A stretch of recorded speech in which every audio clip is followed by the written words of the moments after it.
Hello guys! Hello! This is for Scorpio. Welcome dito sa ating channel, Scorpio. Alamin natin kung anong messages, vibration, gabay, energy para sa lahat ng Scorpio. This is general reading, so I hope na makuha mo yung energy. Okay, Scorpio. Ano ba ang message para sa iyo sa third week ng March?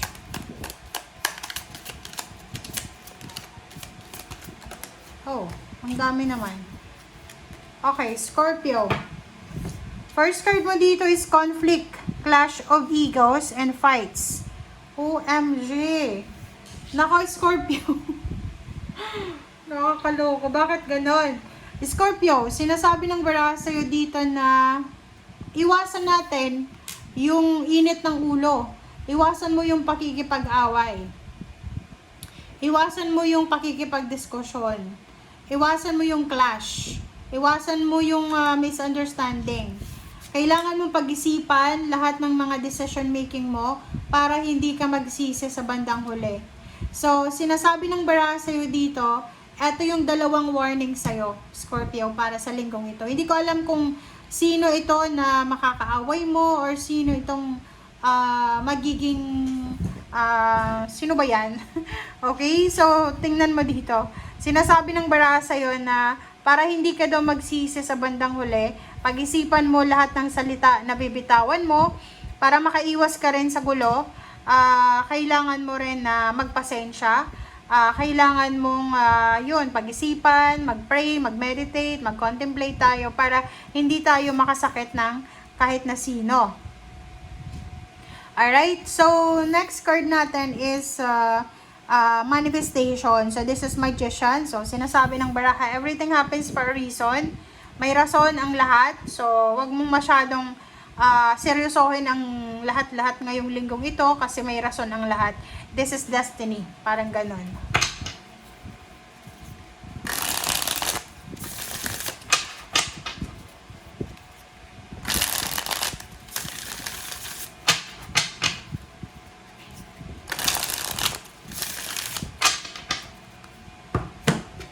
Okay, Scorpio.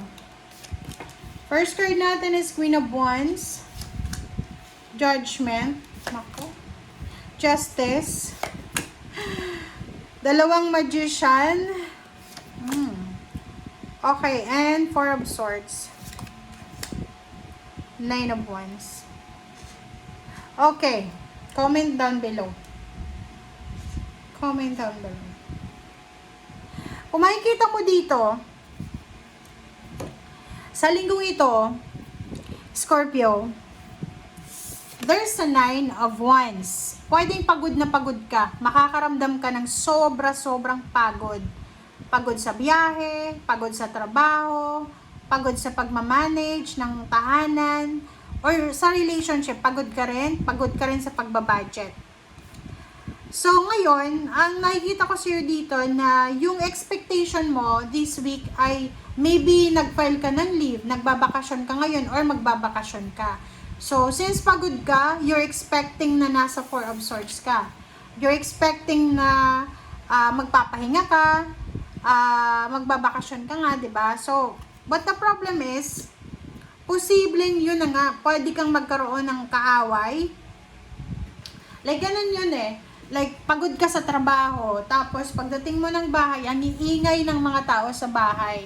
Pwedeng nagre-rent ka lang, so yung mga kapitbahay mo nagpa-party, ikaw night shift ka, pwedeng nagtatrabaho ka sa gabi, and yung mga tao, yung mga katabi mo, lalo kung nasa ibang bansa ka, nagpa-party sila, so possible talaga doon na magkaroon ng conflict. Pwedeng magalit ka, magkaroon ka ng kaaway. But, sabi nga dito ng Justice, ipaglaban mo daw ang karapatan mo. Ipaglaban mo kung ano yung tama. Okay? So, Queen of Wands, may iba din dito na pagod na sa relationship nila. Pwedeng pagod ka na sa trabaho or sa relationship. And gusto mo nang maging malaya. Gusto mo nang magkaroon ng freedom. So, this week, isang desisyon ang posibleng gagawin mo. It's either magpapakasal ka, magpapasakal, pwedeng magpapakasal ka, or another decision na pwedeng gawin nyo dito, Scorpio, is makipaghiwalay. Pwedeng may makikipaghiwalay, pwedeng ikaw, panay-away kayo ng karelasyon mo, pwedeng naghamon ka ng hiwalay, and then, yun, inaccept niya yung hamon mo na hiwalayan. So, mag-iingat ka. Kasi, yung Four of Cups dito, sinasabi ng Four of Cups na, yung lahat ng gagawin mo sa linggong ito, kahit na anong gagawin mo, siguro kahit yung paglagay ng shampoo sa ulo mo, pag-isipan mong mabuti. Kailangan mong basahin lahat ng instruction. Kasi daw, sinasabi ng baraha sa'yo dito na pwede kang magsisi. Pwede kang magsisi. Pero pwede ka naman magpasensya. You have choice, you have options na palipasin lang yung gulo or yung kung ano man na conflict na yan. Okay.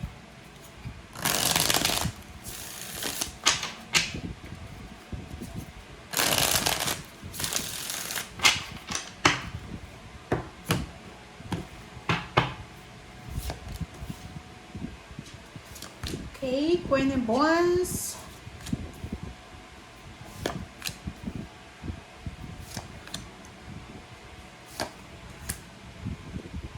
Ay, sa ilalim mo dito is patience, temperance, oh. 'Di ba? Lalo sa love life and pera. 'Di ba? Sabi ng baraha sa'yo dito, pasensya. Kung mapasensya ka na, Scorpio, like mapasensya ka na, dagdagan mo pa siya ng 100 times na patience. Kasi lahat daw ng desisyon mo ngayong linggo ay pwede mong pagsisihan sa bandang huli. Hindi ko alam kung anong desisyon. Pwedeng yun nga, magpakasal, makipaghiwalay, mag-travel, or kano pa man. So, you need to be patient. Okay, Queen of Wands and Three of Wands. So, nakikita natin dito guys na ang tagal-tagal mo na, maybe 3 years ka nang nag-aantay ng freedom, financial and emotional freedom, ng hiwalayan. Pwedeng 3 years or 3 months mo nang pinag-iisipan na makipaghiwalay. And this week ay posibleng magde-decision ka na. Ten of Cups, Judgment. Yung iba sa inyo pwedeng 3 years na 3 months nang nag-iisip ng paghiwalay. Yung iba naman pagpapakasal. So, depende yon sa kung ano yung plano nyo. And sinasabi ng baraha sa'yo na there's a good news coming para sa lahat ng Scorpio. Maraming balita ang posibleng darating dito kasi there's a Nine of Swords. And that news is karma news. So, posibleng yung mga taong gumawa ng masama laban sa'yo ay mababalitaan mo na kinakarma sila. Parang ganon.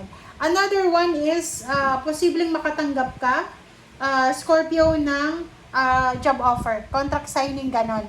So, maging aware ka sa mga ito na gagawin mong action. Kaya nga sabi sa'yo dito, pag-isipan natin lahat ng actions na gagawin. Magician and Three of Cups.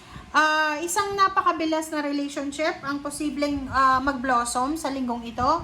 Pwedeng magkatabi lang kayo sa bus, magkatabi lang kayo sa airport, sa airplane, na mali lang yung tawag mo, ay posibleng mag-blossom yung relationship. So, isang napakabilis na friendship, collaboration, and relationship, mutual relationship ang posibleng papasok sa buhay mo.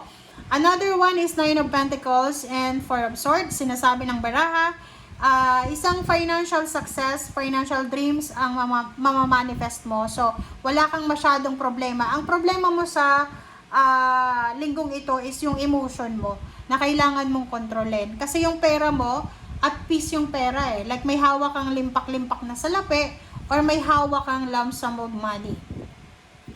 Okay, next card natin is yung Eight of Cups and then Nine of Wands. So, sinasabi ng baraha sa'yo dito, isang Scorpio na sobrang pagod na siya. It's either pagod na siya sa relationship, pagod na sa trabaho, pagod na siya sa kung ano man na paghihirap na pinagdadaanan niya. This week ay makakapag-desisyon siya na umalis, mag-let go na lang, or parang mag-move on.